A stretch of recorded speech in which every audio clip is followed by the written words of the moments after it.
On Saturday, Eva and I dragged ourselves to the beach scandalously late, at 11. Not because we finally got enough sleep. We woke up as usual at 6. But because I wanted to finish all the tough tasks in the first half of the day, leaving only creative calls and musings about a bright future for the afternoon. Things that require no intense brain activity, just lazy tea with sugary melon.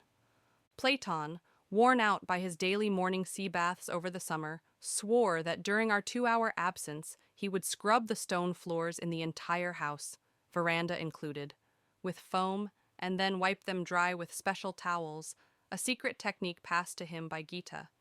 He'd been sizing up the task for the past 2 days, but, alas, inspiration never struck.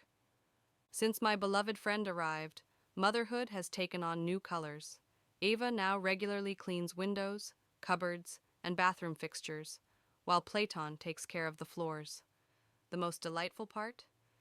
The kids took over the housework, i.e., on their own, leaving my time exclusively for earning money and resting, to recharge before diving back into contributing to the family budget with renewed intensity. During their cleaning sprees, to avoid handing out valuable instructions in my mentor's tone or shattering fragile teenage motivation with critical remarks, I go for a swim, train with dumbbells outdoors, or shamelessly nap in my room in the middle of the hot day.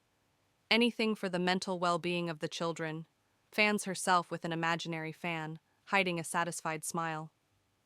Pretending to sigh, I accepted Platon's conditions and settled for my daughter's company, for whom cleaning is worse than any other activity, including mountain hikes or marathon runs. The only thing worse than cleaning is compulsory schoolwork, but, touch wood, we've reached an agreement. We took UV protective long-sleeved rash guards to the beach, but I was too lazy to put on the matching leggings. The next morning, after a daytime swim, I discovered my legs, from tiny toes to voluptuous thighs, sprinkled with tiny pollen-like freckles, arranged in a perfect stencil pattern of my swimsuit's high-cut bottoms. I've never managed to go a whole summer without this golden sprinkle.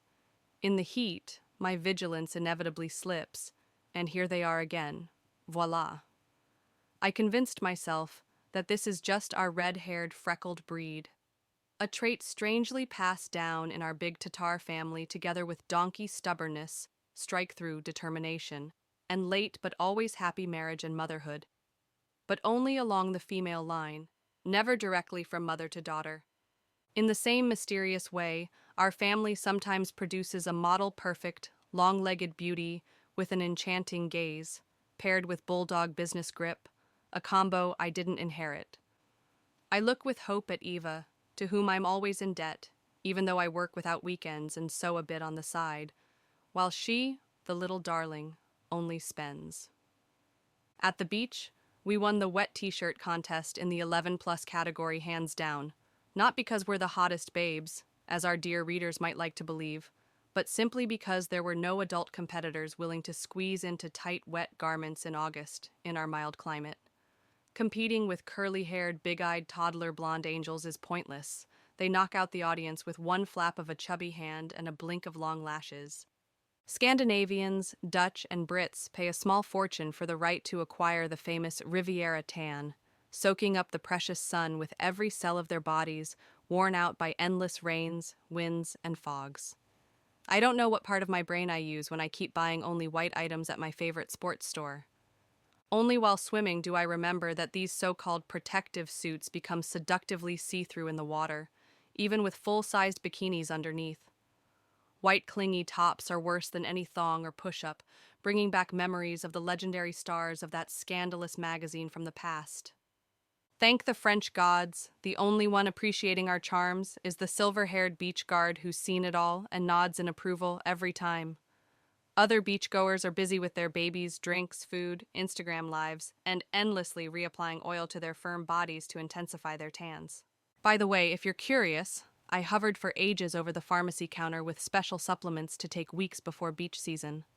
One formula prepares you for sunbathing and maximizes your tan under the slogan, "Get bronzed in 7 days like you would in 14." Its sibling from the same brand instead raises a barrier to preserve aristocratic porcelain whiteness. With ingredients like unicorn saliva, powdered philosopher's stone, and relic alpine berry skins ground at full moon, the blistering price suddenly makes sense and earns an indulgent smile from seasoned French elders. Young, holiday-relaxed foreigners, serious-faced but willing to believe in miracles, buy both types at once, just to be sure. They happily add the whitening mouthwash, suggested by the enterprising pharmacist, to highlight the future tan with contrast and erase even the shadow of doubt about their own irresistibility. I circled the jars for a long time, tormenting long-suffering ChatGPT, unable to decide whether I should make my freckles more visible or erase all traces of sun entirely. What would you advise? Photo by French photographer Julian Michel, with a real warm Tadar mother and natural morning sunlight, no AI whatsoever. If you happen to be a photographer or videographer living or visiting the Côte d'Azur, message me. I'm always happy to connect.